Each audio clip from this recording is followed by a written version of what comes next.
ndani yake kukiwa na vitu vingi. Tunaposema uvumilivu ni nini? Ni utayari wa kukubali hisia, tabia au imani ambazo ni tofauti na za kwako. Hiyo ni moja, lakini ni uwezo wa kustahimili hali, changamoto au matatizo bila kukata tamaa au kukasirika. Wengine changamoto zikizidi anakasirika. Huo ni uvumilivu.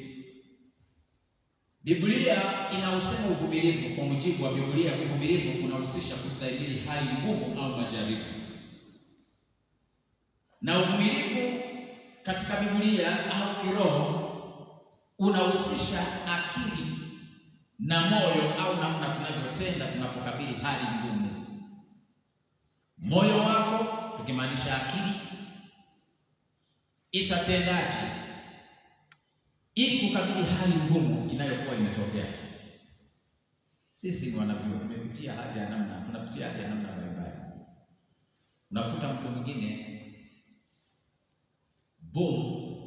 amepata hata asilimia labda 40 au 50, wengine hata chini ya hapo, na mzazi alikuwa anategemea hiyo kwamba labda ingeweza kusaidia kulingana na changamoto zilizopo, na inapokuwa haitoshi, mwingine utasikia mzazi anatoa mashauri, wanakaa wanaketi, tunasema sasa mwanangu, hiyo ya ada unayopewa na hiyo au hiyo ya chakula au ya mahitaji mengine na stationery, uihamishe, uiweke mahali hapo ulipe ada, ili usije ukasumbuana na hao watu. Lakini mwingine unakuta amepewa full 100%, nayo 100%, na bado mazingira yanapotoka mzazi ana uwezo. Kuna kijana mmoja wa hapo Mbeya alikuwa anasomea Mwanza kule Sauti, alikuwa na 100%. Bado wazazi wakafanya maemezi, wakanunua gesi, mchele, mahindi, maharage na pesa kila semester, na walikuwa wanafanya hivi na mahitaji mengine wanatoa. Kilichotokea, kijana hakumaliza, alikuwa anaenda kusaini huko darasani, haingii, anakalia ulevi. Aliletwa kwangu kwa ajili ya counseling miaka michache iliyopita na hakumaliza. Lakini wengine hawapati bahati za namna hiyo. Sasa hisia zao au akili zao zinavyokuwa zikitenda pasipo kukatishwa tamaa, wakawa na uvumilivu, Biblia inasema huyo mtu amestahili hali ngumu au kujaribiwa katika hali ya namna hiyo. Mtu anayevumilia huonyesha sifa za ujasiri. Sio ujasiri tu, anaonyesha na uimara na subira. Uvumilivu ni mtazamo unaomwezesha mtu kustahimili mambo, sio kwa sababu tu hana la kufanya, bali anatumaini, anakuwa na matumaini. Hivyo uvumilivu ni sifa inayomwezesha mtu kusimama imara huku akiendelea kukabili tatizo. Amesimama imara, bado anaendelea kukabili tatizo na wala hakimbii. Ni sifa muhimu katika maisha. Uvumilivu ni sifa muhimu, yaani sifa hii isije ikakupungukia. Ni sifa muhimu sana maishani, kwa sababu inatusaidia kustahimili changamoto na kufikia malengo yetu. Kama huna uwezo wa kuvumilia, malengo hutayafikia. Ngoja nikwambie kisa hiki. Wakati ninaacha kazi ya serikali, ninakwenda theolojia, kusoma theolojia, nimeacha kazi mahali hapa. Nikamwambia ndugu yangu mmoja alikuwa na pesa, akaniahidi, akaniambia takusaidia mahitaji tu kidogo ya chakula ukiwa chuoni. Siku ilipofika aliyokuwa ameniahidi, nikampigia simu akawa hapokei. Nikapiga simu safari nyingine, nikafikiri kwamba labda alikuwa busy kwa mambo yake fulani, akaniweka busy. Siku ya pili hivyo hivyo, nikajua huyu hana mpango wa kunisaidia, nikaachana naye. na wala hakunitafuta mpaka nikamaliza miaka yote mitatu. Nilikuwa ninapanga mahali fulani kwa mzee mmoja. Siku ya Jumapili ilikuwa ni siku yangu maalum, napita hapo chuoni University of Arusha, na shuka kwa msitu wa chuo kwenda kupasua kuni zinazoweza kunitosheleza kutembea wiki nzima, maana nilikuwa napikia kuni kwenye jiko la kuni. Bahati nzuri nilipopanga kuna jiko la nje. Kwa hiyo chakula ninachopika ni makande ya siku nzima mpaka kesho. Nikiyapika leo jioni, tutayala jioni, tutakula kesho asubuhi, tutatumia chai, na mchana jioni ndio tunaanza mahesabu mengine. Kwa hiyo ninaposhuka muda huo, watu wengine wakijivinjari hapo chuoni, maisha yanaendelea, wako kwenye viunga, maisha yanaendelea. Mimi nimebeba kuni na wanangu wawili. Nilikuwa na Devi pamoja na Maureen wakiwa ni wadogo, Devi akiwa ni darasa la kwanza, Maureen akiwa ni darasa la pili, wanasoma Ngomongale Primary School. Ninapoondoka asubuhi, ninawawekea mazoezi. Wakitoka shule, nimewalipia chakula shuleni. Wakitoka shuleni watakuta assignment, mazoezi nimewawekea ya kufanya, nikija jioni ninasaisha. Wakati mwingine kama sio makande, nimepika muda wa kupika ugali, tukimaliza kipindi fulani nakimbia nyumbani kuja kupika chakula. Maliza, sababu unapika kwenye kuni na kuwa na nguo maalum za kuingia nazo jikoni. Kutoka mahali hapo unabadilisha, unaoga, unarudi darasa. Lakini jirani yangu nilikuwa na mchungaji aitwaye Nzeku Herbert. Akiwa nyumba ya jirani wao walikuwa wamefadhiliwa na conference. Unaona, wanaondoka Jumapili wanaenda Usa, wananunua mafuta ya kula, wananunua matunda, na kila kitu, wanaleta gari na paki na egesha mahali hapo, napakua na ngano wanaweka mahali hapo, maisha yanaendelea. Lakini hii haikunikatisha tamaa. Kwa uvumilivu niliendelea na nikagraduate.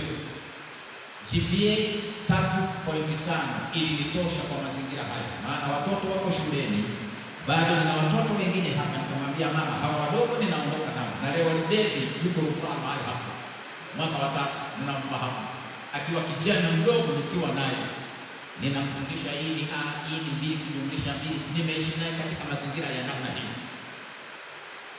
Uvumilivu, Biblia inasema kwamba ni sifa, tena si ya kawaida, muhimu, kwa sababu inakusaidia kushinda na kustahimili changamoto ili ufikie malengo yako.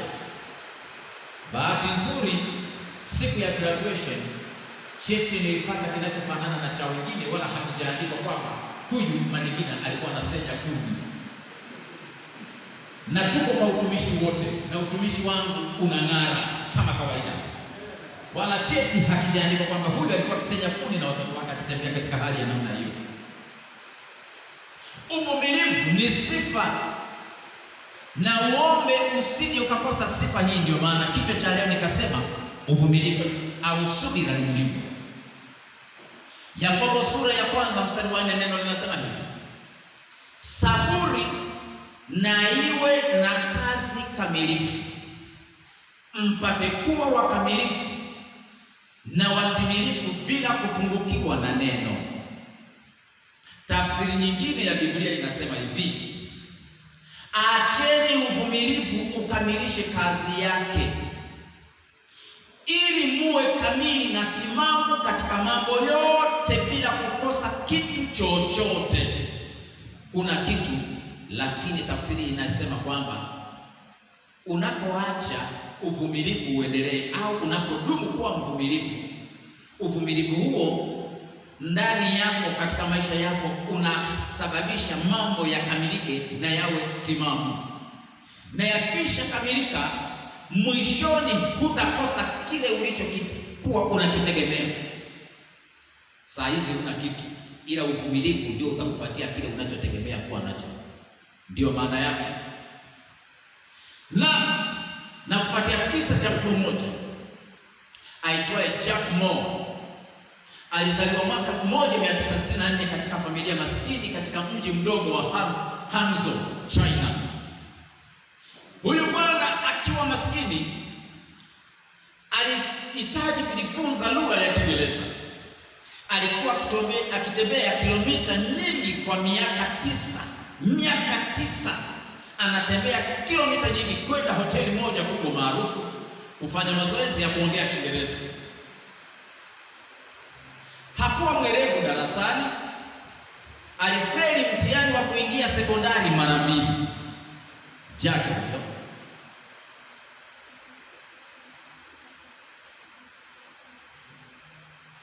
Lakini hata yeye mwenyewe akiwa katika hali ya namna hiyo anasema kwamba nimekutana na changamoto za kukataliwa nyingi. I have had lots of rejections. Na anapoyasema haya alishapitia changamoto hizo, kwamba kukataliwa yeye kumekuwa ni mara nyingi na si mara moja. Mtihani wa kuingia sekondari alifeli mara 2, lakini pia alifeli mtihani wa kuingia chuo kikuu mara 3. Ukijumlisha ile 2 katika masomo mara 5. Wewe umefeli mara ngapi katika mtihani wako na unakata tamaa?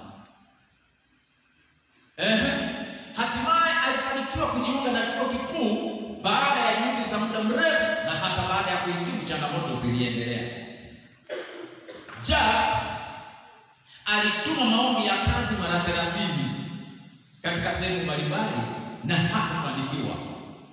Lakini ndani ya moyo wake alijua kwamba siku moja nitafanya kitu kikubwa.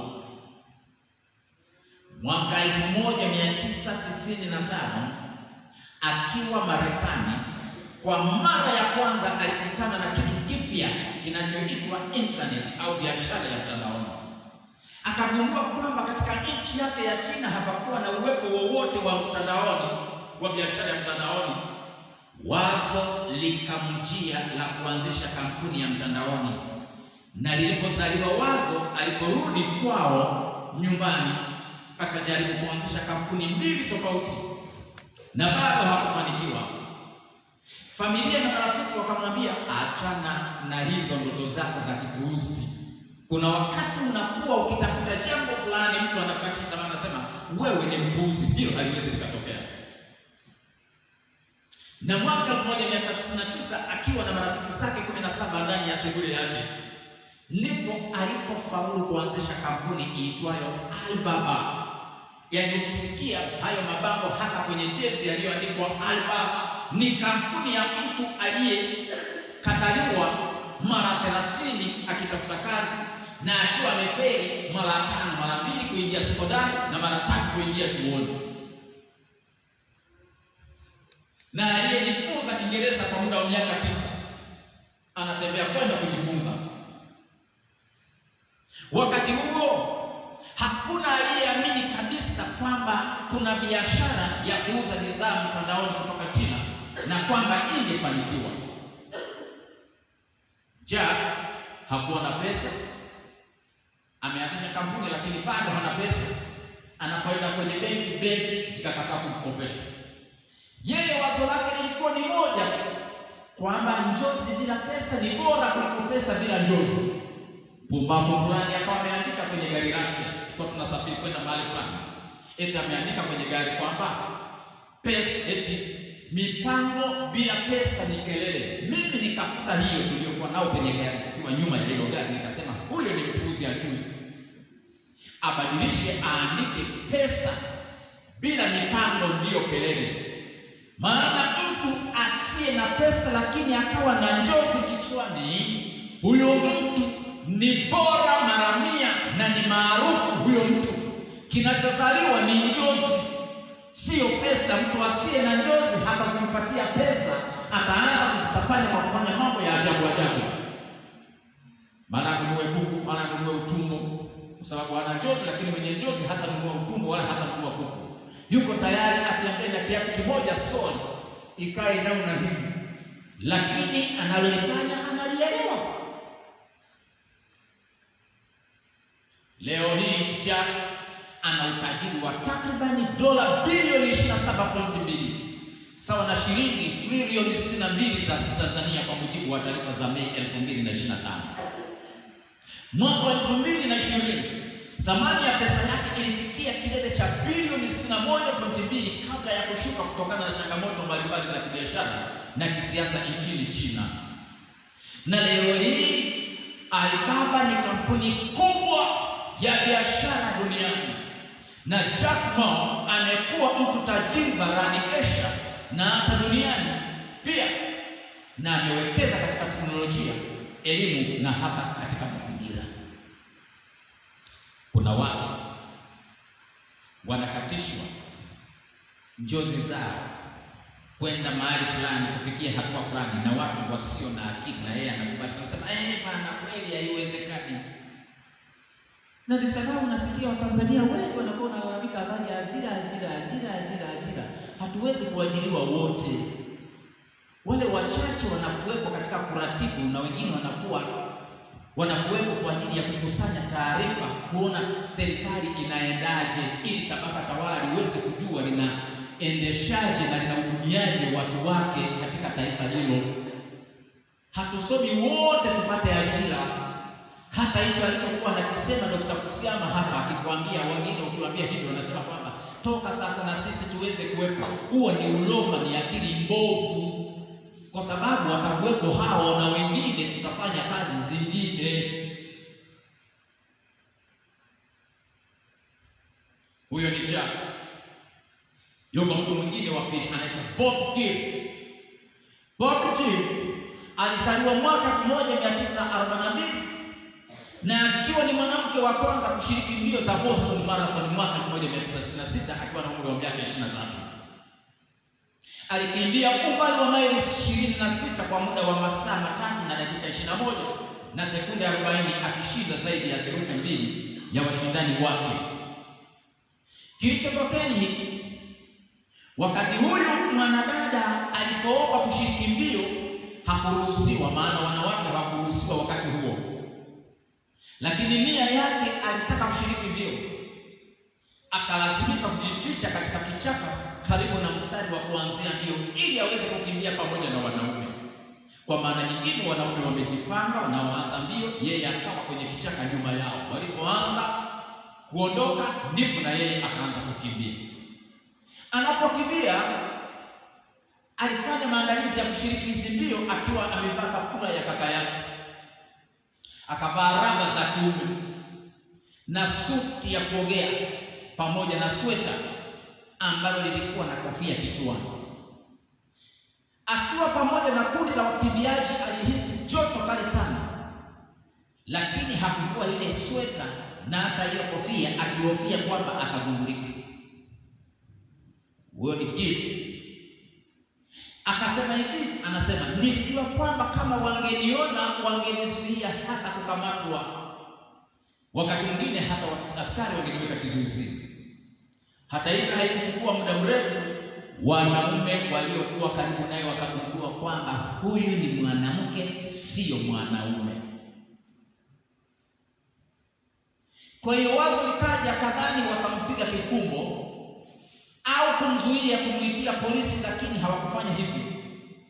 Punde tu ilipokuwa wazi na ikathibitika kwa watazamaji na washangiliaji kwamba yuko mwanamke aliyekuwa akikimbia marathon, umati wa mashabiki ulilipuka kwa furaha kubwa, na wanaume wakiwa na wanawake wakashangilia, na wengine wakitoa machozi ya furaha kumwona mwanamke anashiriki mbio. Alipokaribia katika chuo cha Wesley, habari zikawa zimesambaa jimbo zima, na taarifa zikasema kuna mwanamke uko naye anashiriki mbio. Wanachuo wa kike waliokuwa wanamsubiria wakaanza sasa kupiga kelele, waliokuwa ni wanawake katika chuo kile cha Wesley. Walikuwa wakirukaruka na wakipiga kelele. Gavana wa Massachusetts akakutana naye kwenye mstari wa wale waliokuwa wanamaliza mbio, akaenda kumshika mkono, akiwa ni mwanamke wa kwanza kushiriki mbio za marathon, akiwa ni mshindi wa 3. Mshindi wa 3 mwanamke, na amewazidi wanaume. Subira ni ya msingi. Zaburi 126 neno la Mungu linasema maneno haya: Bwana, uwarejeze watu wetu waliofungwa. Hiyo mimi sitaki kama vijito vya kusini, ila ninapenda aya inayofuata, phrase inayofuata. Inasema hivi: wapandao kwa machozi, watavuna kwa kelele za furaha. Ingawa mtu anakwenda zake akilia, azichukuapo mbegu za kupanda, hakika atarudi kwa kelele za furaha aichukuapo miganda yake. Nina imani miongoni mwenu kuna watu wanakula mlo mmoja. Kwa University of Arusha wanasema napiga pasi ndefu, nakula tu muhindi wa mchana, ule muhindi uliochomwa, maana unachochea kiu, unakunywa maji, siku imepita. Pasi ndefu. Mtu mmoja akasema huyu jamaa mbona ni mpuuzi? Naomba sisi tumpatie wakati ameacha kazi kwa makusudi. Na tayari huko alipokuwa tayari ameshapata na cheo. Unaachaje kazi na umeshapata cheo? Uende ukafanye kazi tena hiyo, ukasome eti ukawe ni mchungaji. Kwenye uchungaji kuna nini huko? Hivi mishahara yao nayo huwa ikoje? Unaenda tena kuanza kuombaomba ukatunzwe na washiriki. Nikanyamaza, sikutaka kumuomba mtu yeyote chochote. Niliishi na nikawa mwembamba. Siku moja na kutoka Arusha kuelekea Mwanza, nikapitia kule Namanga ili nipite Nairobi nimsalimie rafiki yangu mmoja. Nilipofika, shemeji yangu anapokuja kunipokea, naposhuka kwenye gari akacheka akasema,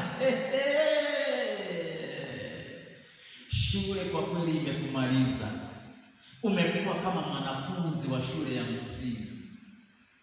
Yaani umekuwa mwembamba kama sindano. Lakini neno linasema ingawa huyu mtu anakwenda kupanda mbegu zake akiwa amezibeba akilia, hakika atarudi kwa kelele za furaha anapoichukua miganda yake. Hapo ulipo, yawezekana wakati mwingine mlo nao ni wa kubahatisha. Kuna mtu mmoja alikuwa anaishiwa hadi sabuni kwenda kwenye bafu, vile vipande vinavyobaki vya wengine vile ndivyo anavyochukua, alafu anaweka kichwani kwa ajili ya kuolea.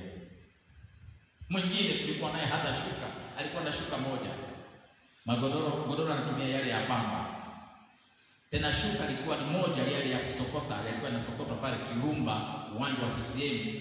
Kulikuwa na vile viwanda vya kusokota kama vile vya Waebrania vya kama yale asili ya kusanya nyuzi huku na huku na huku. Ni shuka moja.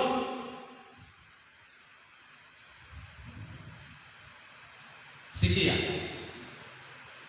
tafsiri ya neno hilo linalosema katika 126 mstari wa 5 hadi wa 6, Biblia iitwayo Fire Bible iliyochapwa na watu wanaojiita Life, anasema hivi: kuvunjika moyo na ubinadamu unaoonyeshwa kupitia maombi ya kutokata tamaa, hatimaye utaleta mwitikio wa upya wa kiroho, uamsho na matendo ya nguvu, uamsho na matendo ya nguvu ya Mungu. Watu wa Mungu wamehakikishiwa kwamba kile wanachopanda kupitia maombi yasiyokoma, anakuambia sasa mahali hapo ujara. Wakati mwingine inapokaribia mtihani, hata ile examination permit huna, hujapata. Nilikuwa na uzoefu University of Arusha, yaani katika mazingira niliyosoma yaliyo magumu ni wakati nasoma theolojia. Nilikuwa ni wa mwisho kwenda kupata kibali cha kufanya mtihani. Kulikuwa na mhasibu mmoja kijana, sijui roho yake ilinipendaje. Nilipokuwa tukienda unaomba, siku moja nikaenda kwa mtu mmoja, alikuwa ni DFA, Director of Finance. Alikuwa ni mtu wa Asia. Nikakaa naye hapo, tunaongea na hicho Kiingereza chake cha ajabu ajabu. Ninamwambia, ananiambia, kwa hiyo unataka mimi ndio nikulipia ada? Nikamwambia, sikiliza, sijaomba kwako unilipie ada, ninaomba uniruhusu, kwa sababu mimi mtu najisomesha mimi mwenyewe, na tutakapofunga chuo kuna kazi nitazifanya mahali hapa au popote, mimi ni fundi, kwa hiyo nitalipa hiyo ada. Akaniacha hapa, akanitelekeza, akaondoka. Ni Mwadventista huyo, na hata asikilizi. Kwa hiyo nilikuwa na uzoefu, mimi ni wa mwisho, wakitangulia wote wanajipanga. Siku moja nikaingia chumba cha mtihani, na bahati mbaya wakawa wamekosea ratiba ya mitihani, wakaipandanisha miwili, nikaletewa mitihani miwili kwenda kuifanya mitihani miwili, maana nimeingia zimepita dakika 20 baada ya huyo kijana kunipatia kibali cha kwenda kufanya mtihani. Sitamtaja jina, akaniambia, "Pastor, utakuwa tu kesho asubuhi saa 12 saa 1 na kasoro utakuwa nimefika ofisini." Ananipa kibali, alafu ananiambia, "Ujitahidi sasa kabla chuo hakijafunguliwa uwe umelipa hiyo pesa." Nilikuwa na uzoefu wa mwisho, miaka yote ni wa mwisho kupata kibali cha mtihani, lakini neno la Mungu linasema hivi, kuvunjika moyo na ubinadamu unaoonyeshwa kupitia maombi ya kutokukata tamaa, hatimaye utaleta mwitikio wa upya wa kiroho, uamsho na matendo ya nguvu ya Mungu. Kwa hiyo changamoto zikaja, ukaogopa, wakati neno la Mungu linasema ukiwa si mtu wa kukata tamaa na unadumu kwa maombi, matendo ya Mungu yataonekana katika uvumilivu wako. Fulani nikawa na mshauri, namwambia, "Nenda chuoni, kuna dada mmoja kule Mbeya amesoma teku, muda umepita." Sitamtaja jina, nikawa najua na degree, nikagundua na diploma. Alikuwa na degree, nikawa najua na degree kwa kiwango chake na jinsi anavyofanya mambo. Nikamuita siku moja, "Njoo ofisini." Alipofika nikamwambia, "Sasa wewe umemaliza toka muda wote huo, mbona hujafanya masters hapa Mbeya hapa? Kuna chuo hapa tawi la Iringa hapa, niko hapa. Si ufanye masters ya aina hii kwa kozi yako unayosoma?" Akaniambia, "Pastor, sijasoma degree ila nina diploma." Nikamwambia, "Sasa unaenda kusoma degree." Kweli nikamsii, tukafanya hapo kila kitu, akapata chuo kikuu cha Arif. Wa pili naye nikamfanyia application hivyo hivyo. Tena huyu wa pili ndiye maisha ni magumu kabisa. Na mwaka huu wakati wa hizo application kuzifanya, kwanza kuomba mkopo mpaka uwe na nyumba. Sasa huyu wa pili hana nyumba na wazazi wake wamepanga, na maisha yakawa ni magumu, wametoka wako mahali fulani. Nilipofika kwa mwenye nyumba mahali hapa kumweleza, akakataa. Ikabidi nitafute mtu mwingine anayeweza kuwa mfadhili au mdhamini kwa ajili ya kuweka swala la nyumba. Na hata pesa na mambo mengine, hizo application zote nimezifanya, pesa zingine zinakosekana, natumia za kwangu. Kwa kukatisha story ni hivi, muda ulipofika wote hawajapata mkopo. Yule mwingine akawa jasiri, ameondoka na ameripoti Mzumbe ya Dar. Huyu wa pili ambaye ana wazazi, nikamshauri, nikamwambia, kwa kuwa nyumbani mpunga upo, koboa mpunga, chukua mahindi, ninyi wakulima na wazazi wako, ondoka nenda. Kwa kuwa umefanya kuomba hayo maombi, utakuwa utafanya apili ukiwa chuoni, na hata ikishindikana, ukipata tu pesa, alimradi uwe umekuwa registered, usajiliwe tu uingie, hiyo inatosha. Hata ukikoma njiani kulishaanza mwendo, Mungu atafungua mibaraka njiani. Akanijibu akaniambia hivi, "I said, mimi siwezi kwenda kama sijapata mkopo." Na kwenda yuko nyumbani, yule mwingine ameenda, na alipoenda mtu mwingine akatoa hiki, mwingine akatoa hiki. Na nikampigia simu mtu mmoja, ni mshiriki wa kawaida, nikamwambia, "Naomba kunisaidia shilingi 300,000 kwa ajili ya kusaidia mtu mmoja, ni mshiriki wetu, ili apate kufanya usajili. Sasa hivi tunavyoongea yuko Mzumbe, usajili umekwama." Tena nilimwambia, "Nikopeshe mimi." Baada ya muda fulani na kurudishia, akaniambia hivi, "Pastor, hapana, na mimi hapo ninapata mbaraka, ni sehemu yangu. Wewe umefanya sehemu yako ya kutia moyo, kama pesa haipo nisubiri tu, nitakuingizia pesa." Kwa kweli ilifika saa 10 pesa hiyo ikawa imeingia, alafu nikaiamisha ikaenda. Binti upo tayari? Ndicho kinachosema kwa neno la Mungu kwamba ukiwa unakatishwa tamaa, unavunjika unavunjika moyo, ubinadamu unakuvunja moyo, lakini kupitia maombi ya kutokukata tamaa, hatimaye utaleta mwitikio wa upya wa kiroho, uamsho na matendo ya nguvu ya Mungu. Watu wa Mungu wamehakikishiwa kwamba kile wanachopanda kupitia maombi yasiyokoma kitaleta mavuno ya baraka za Mungu wakati ujao.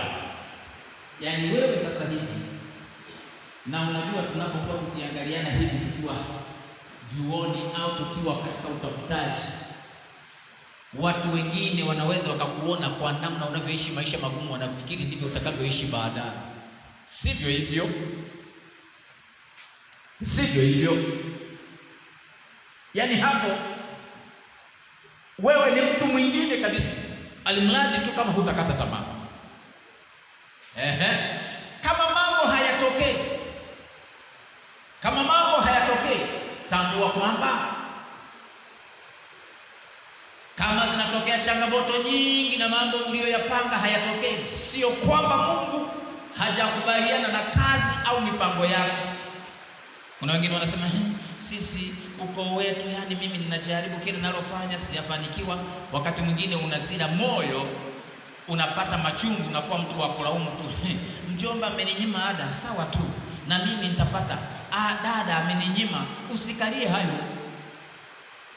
Biblia inasema jitihada zako za kupata tamaa, za kutokata tamaa, pamoja na Mungu, ukiwa na maombi ya dhati. Sasa inaelekea ikisema hivi, sio kwamba Mungu hajakubaliana na kazi au mipango yako. 2, sio kwamba Mungu amekukwamisha. Hicho ni kichujio kutafuta watu makini wenye uwezo wa kazi au wanaoweza kubeba majukumu, wenye wanaoitwa dhahabu safi. Yaani kama unafanya jambo fulani, watu wengine wakakata tamaa, ukabaki wakasema hivyo tu uweze ukatoka. Hao wanaotoka hao sio dhahabu safi. Walio dhaifu na waliokuwa wakijaribu wataondolewa kwa changamoto. Nasikia kitu hicho? Changamoto ndizo zinazoondoa wasio hodari na wasio na uwezo ambao ni dhaifu, ili walio hodari kwa kazi wapewe nafasi ya kushika majukumu hayo.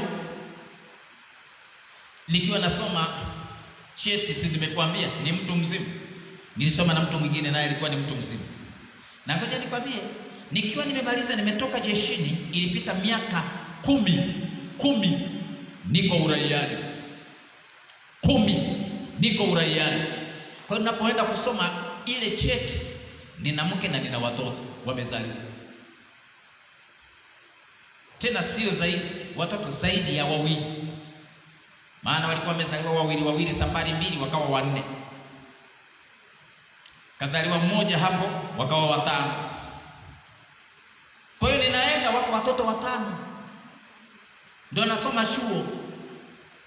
Wakati ninasoma hapo, nina hasira, nikasema hivi, ninapoondoka hapa baada ya grade A, baada ya miaka kadhaa, kwa taaluma hii niliyo nayo, nitakuwa na degree, lazima niwe na degree.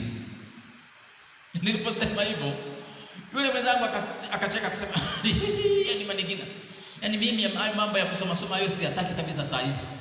Yani nianze tena kusumbuliwa kama ninavyosumbuliwa na watoto wadogo hapa.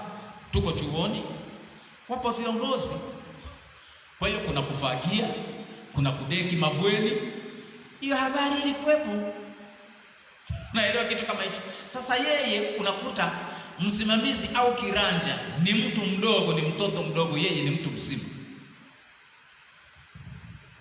Na huyo mtu tulisoma naye alikuwa amenitangulia madarasa 2. Kama 93 tunatoka jeshini, yeye aliyenitangulia madarasa 2. Mwaka 93 mimi ninatoka jeshini na nimemaliza kidato cha 6. Yeye si ni watu wazima kabisa. Sasa tunapokuwa chuoni huko, akasema hivi, mimi mambo ya kutumwa na kunyanyaswa na watoto sitaki.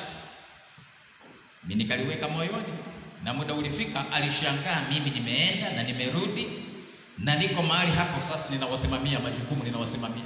Anasema kwa kweli bana, yani aliyosema mimi ni bosi wako saa hii. Sio ulisema umechoka, ninakuamuru na nitakutuma. Hivyo mafanikio huhitaji muda. Ukishindwa kuyasubiri hutayaona, maana wakati wake wa kuja wewe utakuwa umeondoka. Unasikia hiyo statement hiyo hapo? Mafanikio yanahitaji uvumilivu, yani muda.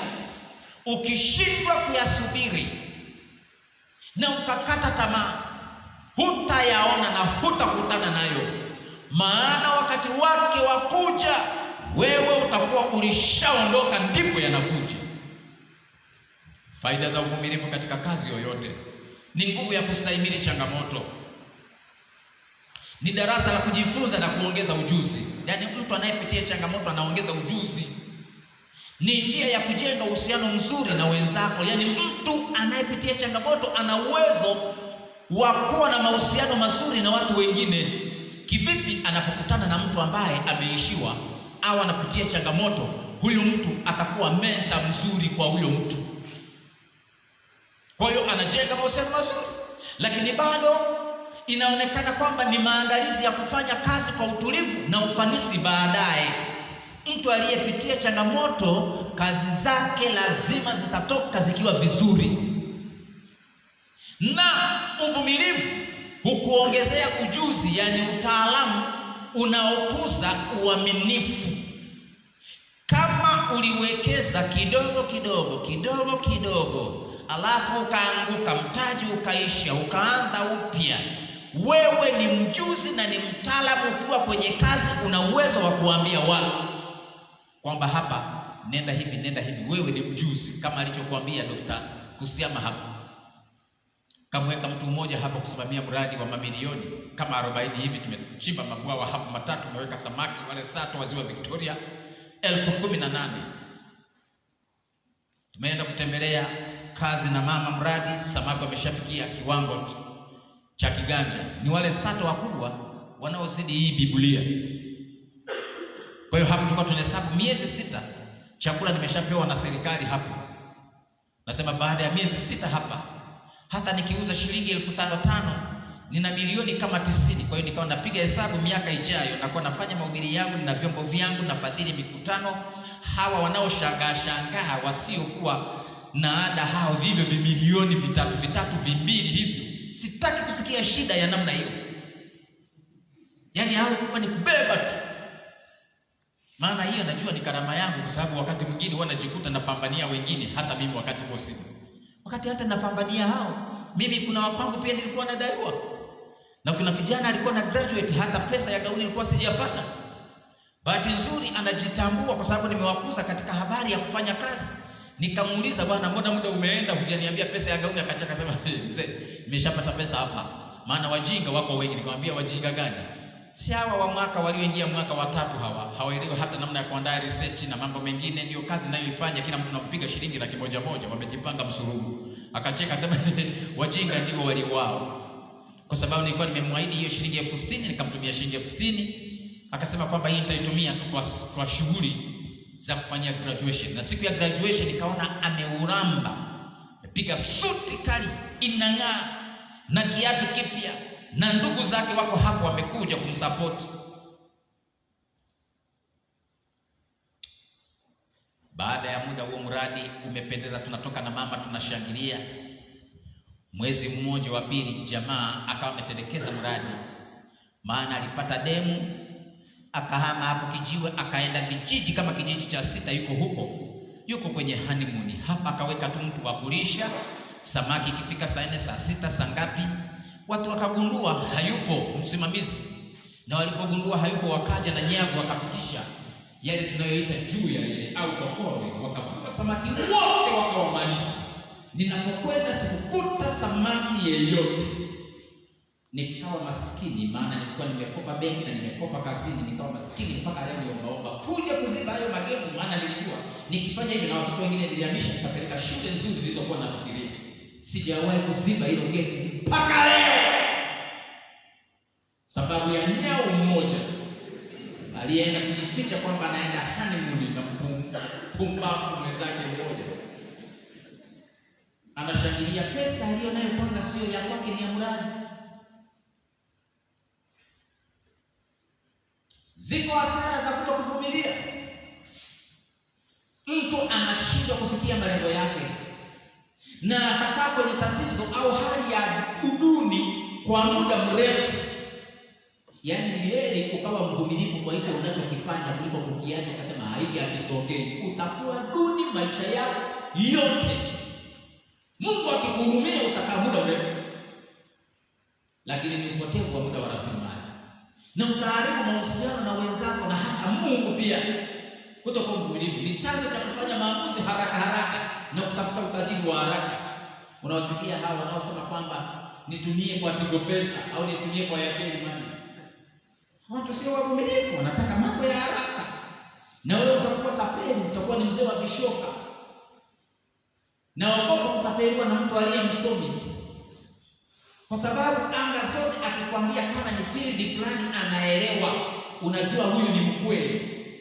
Na yako na matapeli mengine ya kike, limesoma, linatembeza umongo na linauelewa mpana kabisa. Linakwambia kuna kazi hii na hii, kuna kampuni fulani, kuna watu wameingiza hata hapo nchini miaka michache iliyopita na watu watatu. Mtu anakuja kabisa, wanapangia hapo nyumba, wanakaa wanafanya mipango fulani kwamba itatokeza hivi. Yuko ndugu yangu mmoja naye amepangwa hivi akiwa ni mstaafu, pesa zote akamalizia huko kwamba kuna kazi itatokea. Jamaa wanavyoongea, yani unaona ni mipango kabisa, na unaona iko hapo wamejifanya iko kwenye kampuni fulani mpaka leo, kwa kukosa uvumilivu.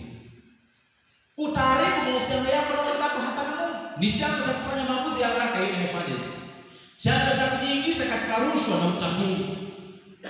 Kutokuwa mvumilivu kwa kazi yoyote, hata kwa masomo, ni sawa na gari lililokwama kwenye matope.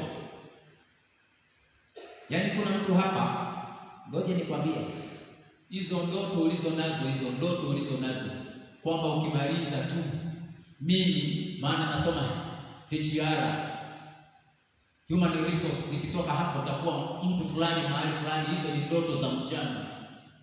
Inaweza ikapita miaka nenda rudi,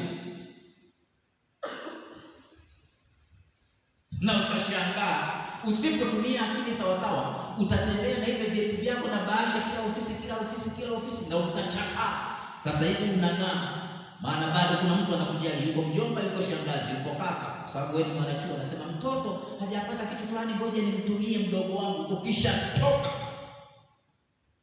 kama huna familia au ndugu wengine wanaoweza kukubeba, utachakaa usipotumia akili vizuri na usipokuwa mvumilivu. Ni heri uchakae, utumie muda kuwa mvumilivu, na ukiwa na Mungu maishani, ukidumu kuwa mwaminifu, siku ijayo mambo yatatokeza.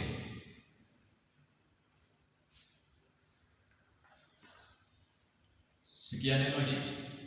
Biblia inatoa habari ya kukosa uvumilivu, maana kuna watu wakatafuta mali ya haraka. Mithali 13:11 inasema mali iliyopatikana kwa haraka itapungua, bali yeye achumaye kidogo atazidishiwa. Mithali 28:22 mwenye husuda atafanya haraka kuwa tajiri, wala haufikiri uhitaji utakaomjilia. Yaani anaenda haraka au na hivi, kuna kazi mahali fulani, unapeleka na hela hapo kwenye interview kuhonga, unaenda mpaka kwa waganga, utakufa kabla ya siku zako.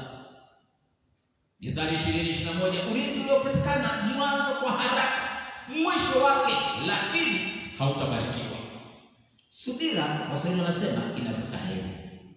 Na hata Timotheo wa kwanza 6:9 neno la Mungu linasema, lakini hao watakao kuwa na mali huanguka katika majaribu na tanzi na tamaa nyingi zisizo na maana, zenye kudhuru, ziwatosazo wanadamu katika upotevu na uharibifu. Kumbukumbu sura ya 8:18, bali utamkumbuka Bwana. Neno hilo kulizingatia, mkumbuke Bwana, kwa sababu ambaye ni Mungu wako, maana yeye ndiye akupaye nguvu za kupata utajiri, ili alifanye imara agano lake alilowapa baba zako, kama hivi leo.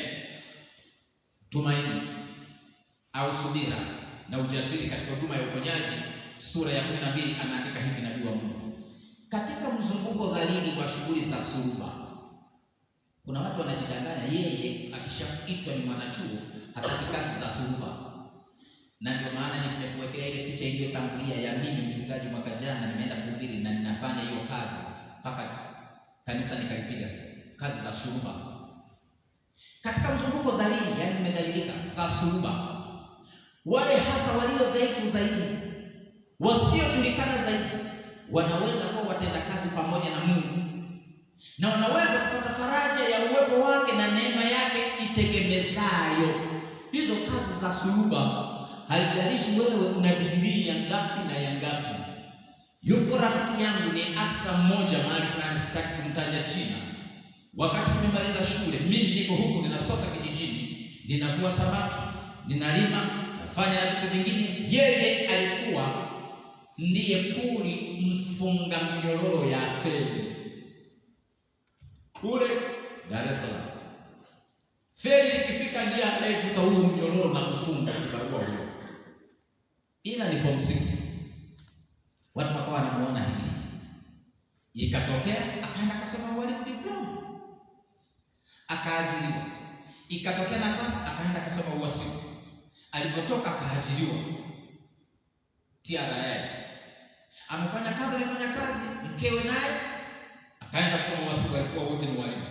Baadaye hatua ya mwisho tukaagana naye akaenda Uingereza akarudi. Ni mtu mkubwa. Hata tunapokuwa tukikutana tunakumbusha habari za zamani. I said kumbuka habari ile ya mnyororo. Yeye anasema wakati anaenda Dar es Salaam kwa ndugu yake, akasema naomba niwe hapa kwako nijitafute nikiwa nafanya vibarua. Akamwambia sina muda mimi wa kukaa na mtu, na akamkataa akaondoka. Hakutaka kuniambia kilichoendelea kingine, akasema wewe nyingine wewe acha hiyo habari ni ndefu, komea tu hapa. Akacheka. Leo hii ni afisa mkubwa, mtu mkubwa, na hata usiku nilikuwa naongea naye, kuna mradi fulani anakwenda kuanzisha Januari. Akaniambia kwa neema ya Mungu tutaanza huo mradi. Nikamwambia usiseme kwamba kidogo kidogo unajikongoja, sema huo tayari umeshakamilika. Nikaongea na mke wake hapo, tukabadilishana mawazo, tukawa tunacheka. Unaona fulani yuko wapi, fulani yuko wapi, ameenda wapi, yule ameenda wapi, ameenda wapi. Mambo yamenyooka kwa sababu ya uvumilivu. Msomi anafunga mnyororo wa fedha. Wewe hutaki kufanya hizo kazi ndogo. Mimi manyingine ninajenga hapo na nimekuonyesha picha. Jioni niko kwa mahubiri asubuhi mpaka saa 8 wananichanganyia udongo seke, ninajenga kanisa mahali hapo. Na ninaiambia conference nitumieni pesa nifungue simenti na mabati, nikaagiza kutoka Kibidura mpaka nikapungo nikaezeka. Kama mimi mchungaji ninafanya hivyo mpaka leo saa hii. Wewe je? Kwanza mwalimu by profession, tena sio mdogo mkubwa na mwenye cheo. Baada ya hicho cheo ni mchungaji tena mkubwa, sio mdogo.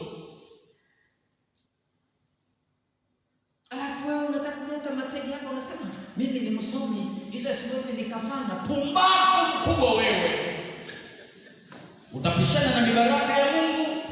Mungu anakuambia uvumilivu ndio katika subira hiyo atatokeza akuletee kitu fulani.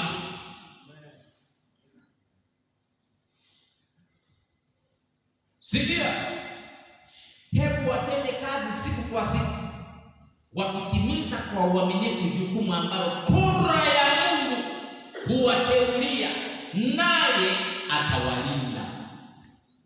Naelewa utakuwa na vitu vizuri. Kazi yoyote itakayotokeza, fanya hiyo kazi,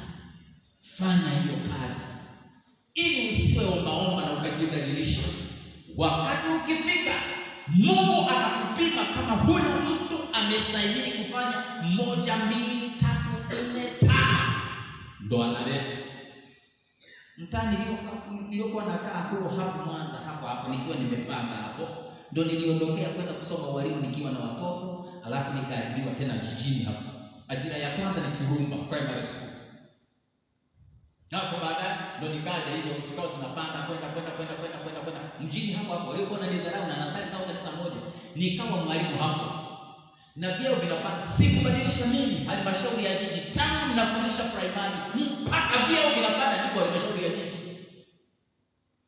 Na kama unatoka hapo unaenda kazini hatimaye, kama gari linakuja linatega hapo makalio, gari jeupe, unaondoka hapo. Nafikiri ni mchezo. Wengine wakawa wanasema hivi, kumbe yule fundi, wakati ninapangwa sababu watu hapo mtaani hawakuelewa kwamba huyo mtu anasoma, maana kazi yangu ilikuwa ni ya ufundi kwenye majengo. Kwa hiyo ninapoajiriwa hapo wanaponiona ninaenda kama shuleni kufundisha, sema wamekosa walimu. Yule fundi naye ni mwalimu pale. Nina kitu kilikuwepo, hata washiriki niliokuwa nao wengine wanasema hivi kumbe Manigina alisoma. Nasema ona nyao huyu. Wewe aliyesoma ana alama. Aliyesoma ana alama. Akili zinakaa kichwani. Lazima uwe kama jogoo masaa yote alishaweka kichwani, ukifika muda na wika, haambi na mtu kwamba wika. Akili zinatakiwa zikae kichwani. Uko unamsubiri Mungu kukupatia kile ambacho anataka usimamie kama wakili wake kwa wadhifa atakao kupatia. Jambo la msingi, uvumilivu, subira inatakiwa maishani, ambayo inaitwa saburi. Na ulimwengu tunaoishi huu hauangalii vyeti.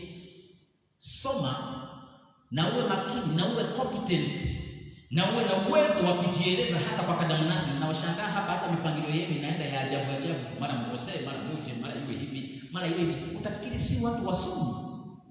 Yaani haya tulikuwa tunafanya sekondari sisi, mipangilio iliyo maalum mizuri tukiwa sekondari, sio hii ya chuo kikuu mnavyofanya.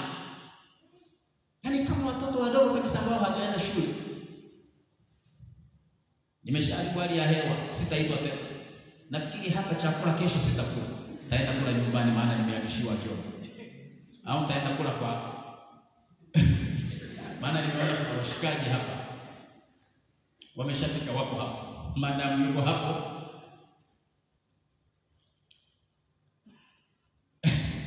Taenda kula kwa hata nikaribisha.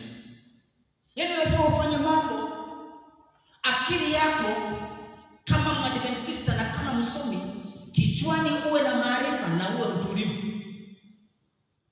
Iko na washangaa watu wanakuja kwenye usaili hapo conference kwa kazi ya walimu na kazi nyingine tofauti.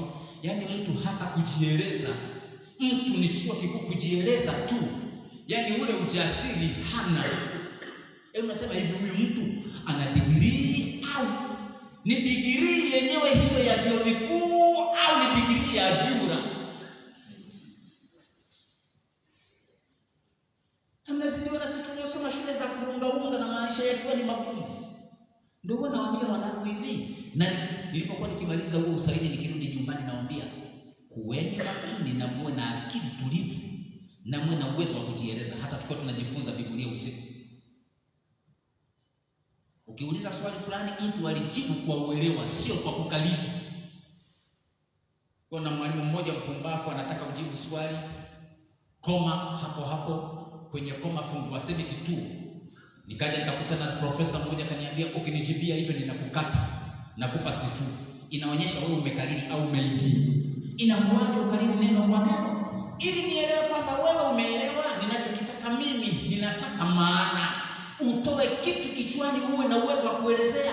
Na hiyo ndio inatufanya mpaka hata leo tunakosa walimu. Mfano ule ulioko kwenye kitabu ndio huwa naocheza nao, hawezi kubuni mfano mwingine wa kufundishia wanafunzi. Yaani amekalili akakalili. Nyambale nyangwini, bafu mkubwa wewe, unayekalili vitini vya watu.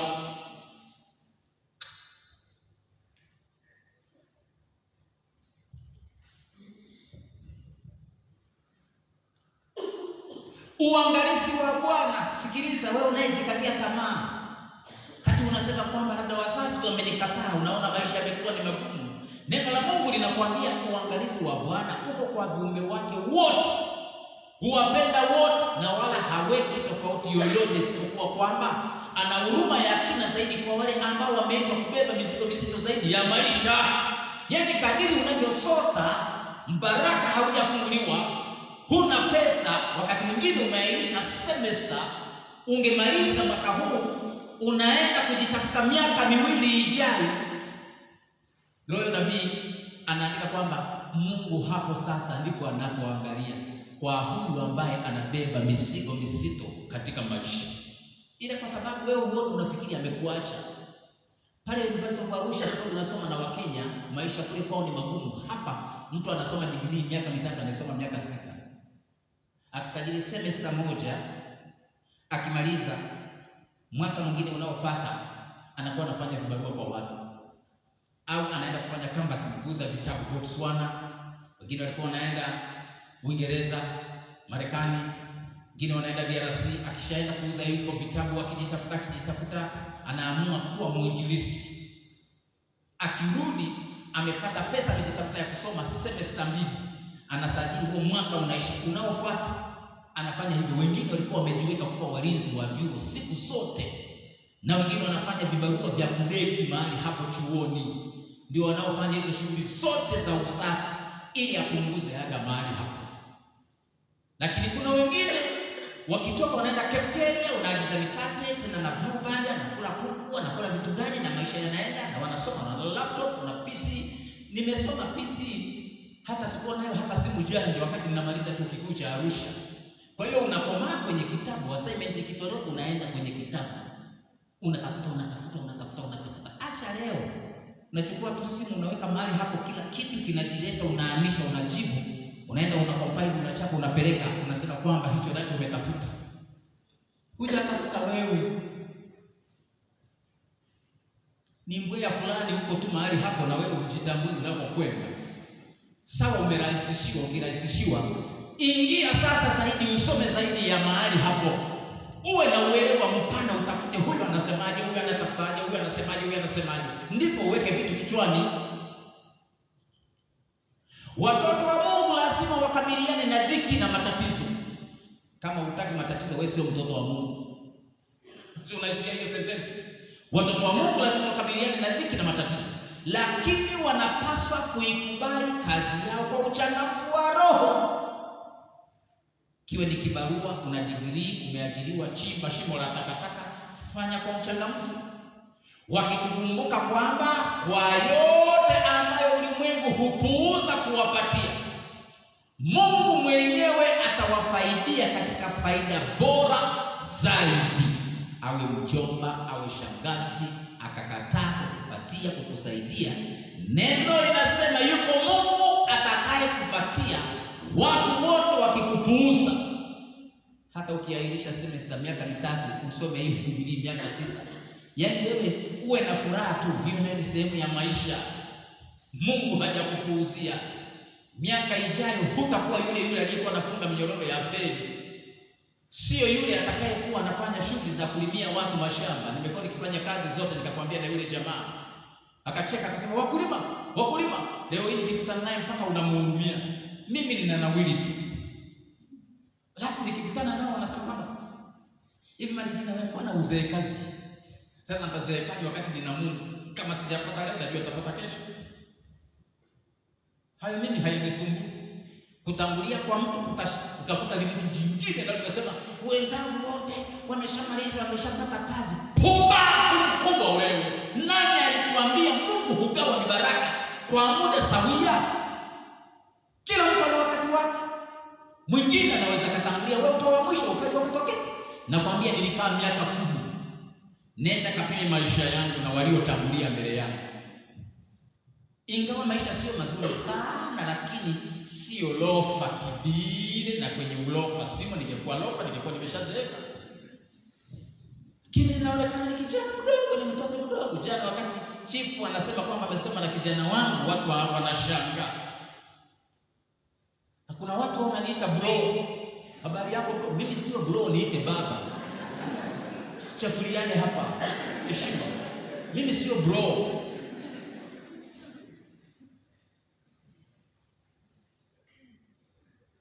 Unajua, ukimuelewa Mungu na ukimtwisha majukumu yako afanye, iko raha. Sijapata ada, nimeahirisha mwaka, bado nina furaha, ni yule. Ukitana mimi nasema nimeaisha bwana, mambo yamekaa sio mazuri.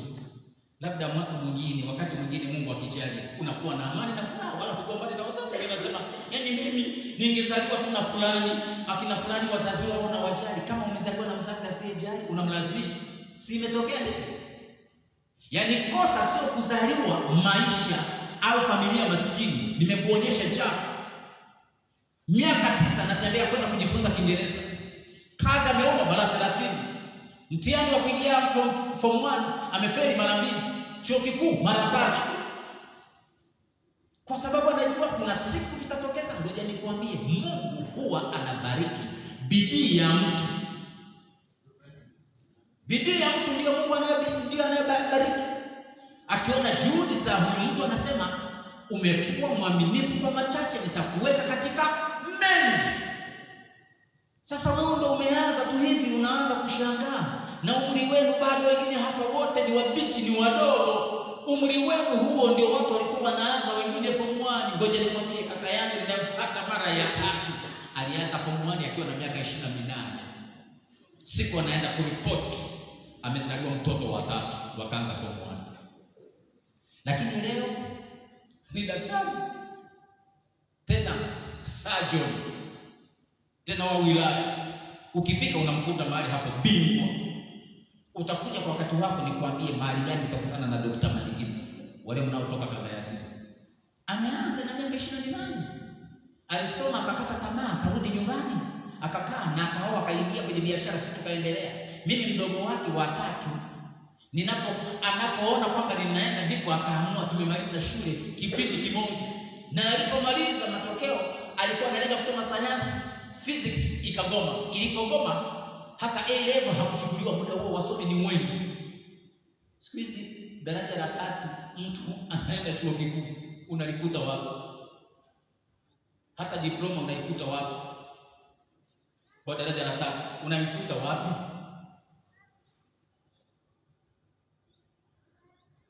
Alipokaa mwaka mmoja wa pili, tena nakumbuka siku hiyo niliambiwa na rafiki yake waliyekuwa pamoja, Dr. Mwijarubi, ananiambia, bwana, kuna nafasi hapa. Kipindi hiyo inaitwa CA sasa hivi, zamani walikuwa inaitwa RMA. CA hiyo clinical assistant.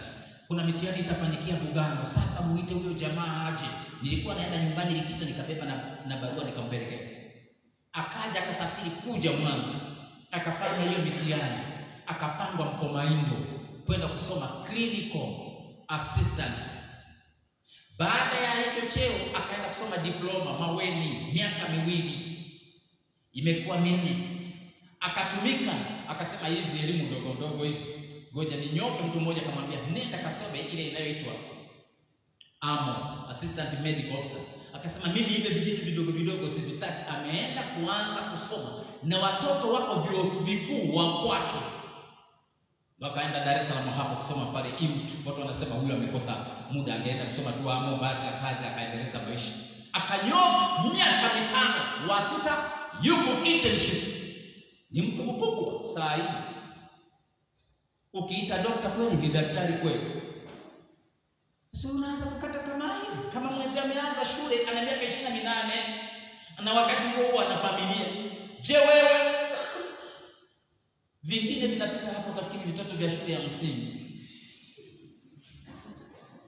Bado umri wenu unawaruhusu kufanya mambo makubwa tu.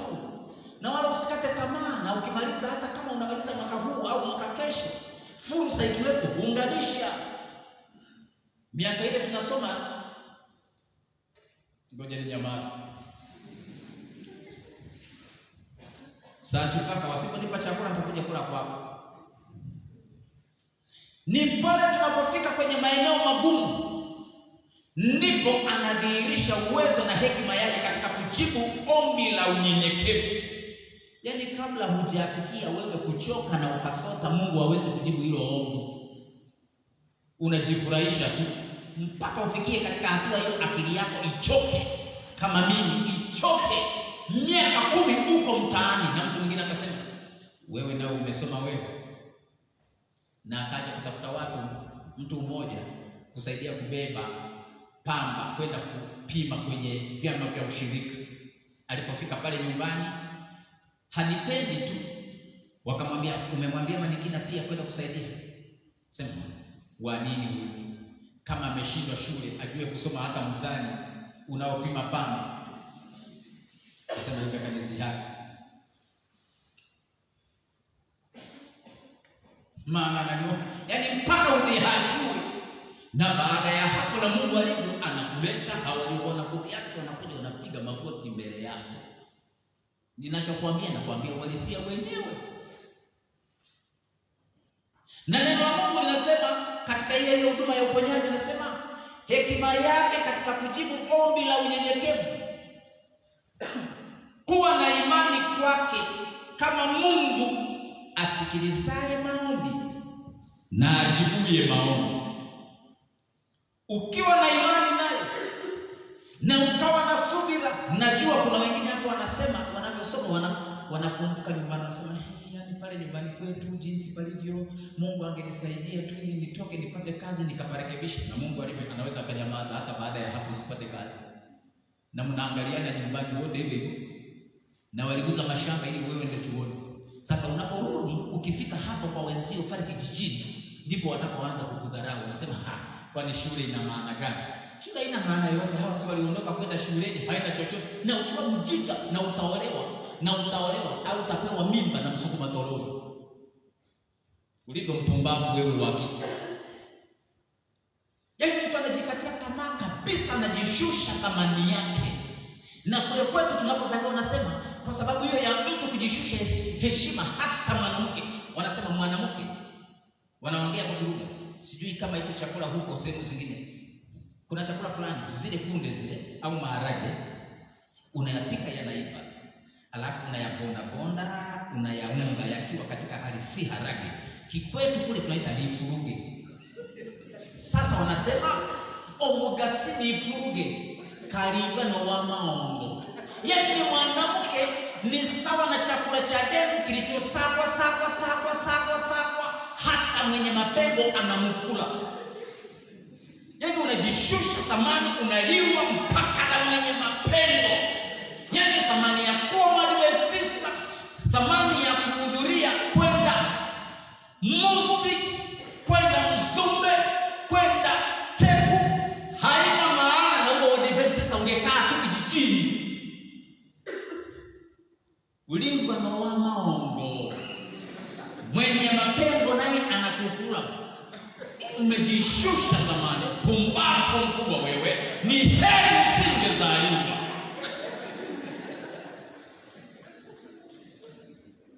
Shusha thamani yako na elimu yako na Uadventista.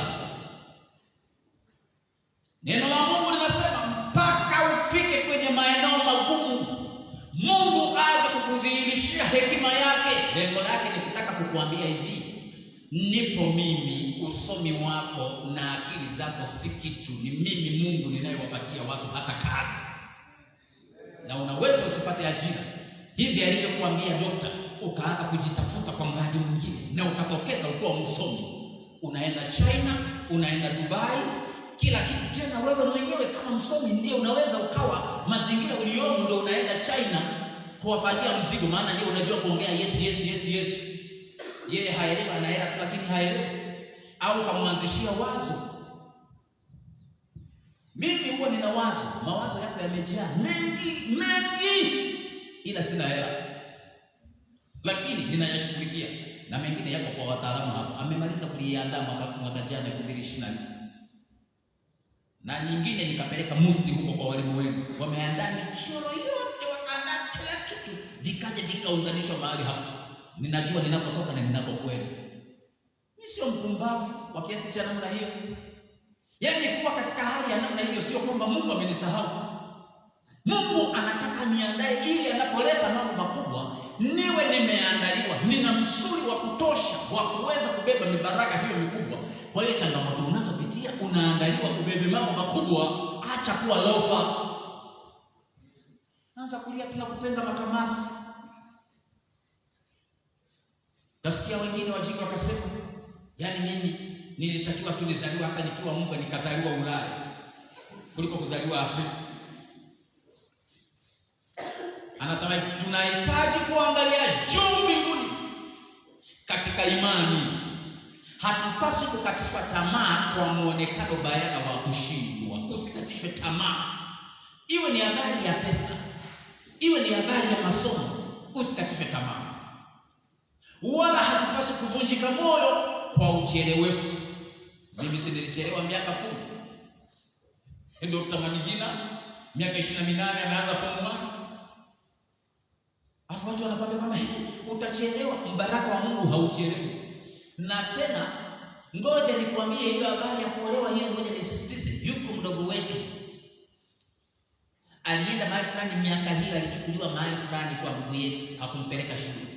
Anakuja kurudi nyumbani miaka yetu, naandika barua, amempeleka kusoma tu ufundi wa kushona. Anarudi nyumbani ana miaka 21, msichana. Tukamuuliza mimi na Dr. Manigina, ulikuwa wakorofi, unaweza ukasoma? Asema ndio. Hujasahau? Hapana, sijasahau. Nikampitisha sasa kwenye hizo hisabati hizo za shule ya msingi, nampitisha kwa sababu kitu kiko vizuri, akawa na kumbukumbu. Miaka hiyo kuna uwezekano tulikuwa tunaomba nafasi, watu wanarudia wamekataa shule. Mwalimu mmoja akatuambia kuna nafasi huko, kuna mtu aliacha shule, njoo. Tukaondoka, nikampeleka. Kaingia darasa. Mtihani ukafanyika, akapita. 22 form 1, 23, 24, 25 anamaliza form 4. 26 akakaa nyumbani mwaka mzima, alipata division 3 ya point 24. 27 wakatokea wachumba wengi. Nikatoa jicho langu hili kali hili, nikamwambia habari ya wachumba weka kumbali, yani kando, hapa ni shule. Mtu ana miaka 27 unamshauri aende shule. 28 akaanza chuo Mtwara cha ualimu, na 29 anapotoka ana miaka 30 akakutana na mchumba afisa wa jeshi la wananchi wa Tanzania, na wakati huo ni captain. Akaja kutoa mahali akaolewa.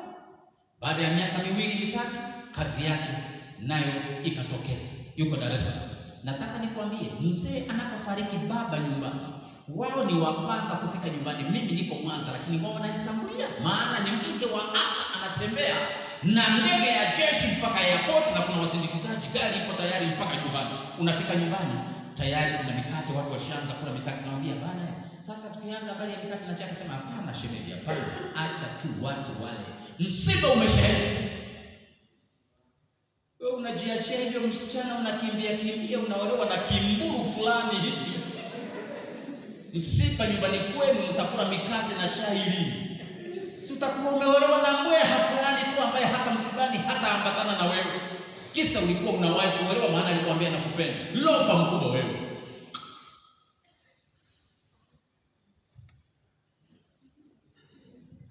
Sikia, tunahitaji kuangalia juu mbinguni katika imani, na hatupaswi kukatishwa tamaa kwa muonekano bayana wa kushindwa, wala hatupaswi kuvunjika moyo kwa uchelewefu.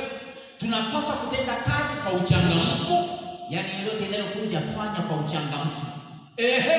Kwa tumaini, kwa shukurani, tukiamini kwamba dunia inashikilia ndani mwake hazina tele kwa ajili ya mtendakazi mwaminifu kuzikusanya akiba tele zaidi kuliko dhahabu na fedha. Unasikia kitu anachosema Mungu? Kwamba wewe ukiwa mwaminifu, haya yote hata ambayo unaona wengine walishakusanya, Mungu amekutunzia wewe uliye mwaminifu na mvumilivu usiyekata tamaa. Muda utafika atakupatia. Waliokuwa wanawahi kwamba wanawahi kuolewa, wanaona unachelewa kuolewa, yaani wewe umekuwa na uolewe. Wewe ndio unanipangia kuolewa na kuoa. Pumbafu mkubwa wewe. Wewe ndio unaniambia niolewe. Changamoto nitakazokutana nazo utazikabili wewe. Hivi unaijua ndoa wewe?